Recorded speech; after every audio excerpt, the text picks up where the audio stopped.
We measure the employee engagement levels of the U.S. workforce for two reasons. The first is to have just a general understanding of where the U.S. workforce is or the state of engagement nationally.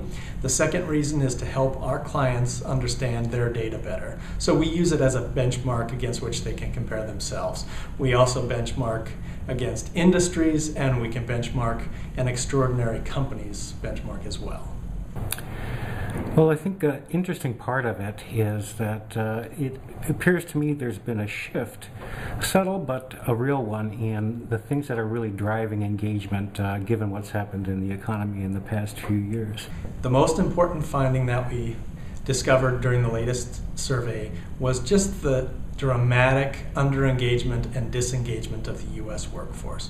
We found that fully 65% of the U.S. workforce was either disengaged or underengaged. And if you think about performance potential of employees, that is 2/3 or nearly 2/3 of the U.S. workforce that is not living up to their full potential as employees.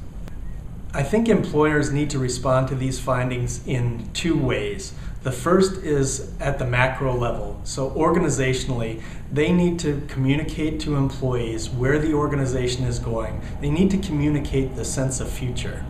The shift seems to have taken place with confidence in the organization, and particularly its senior leadership, becoming relatively more important than those more intrinsic kinds of issues like recognition and appreciation and personal accomplishment.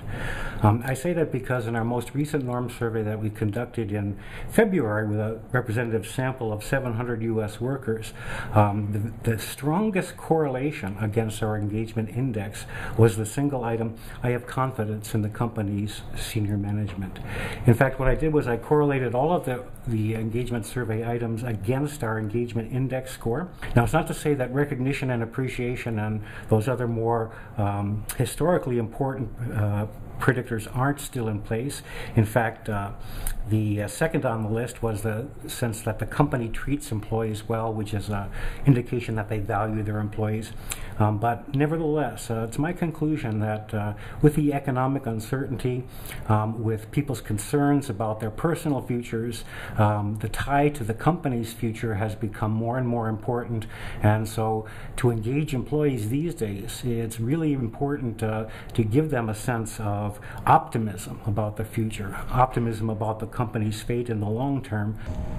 We asked a question on the latest norm study whether or not people knew and understood their organizational values. If someone said yes to that question, they were 17 times more likely to be fully engaged than someone who said no to the question. And what we found is that having values is almost like fair pay. It's one of the elements that's required in order for an organization to have fully engaged employees. I knew values were important. I had no idea that they were this important.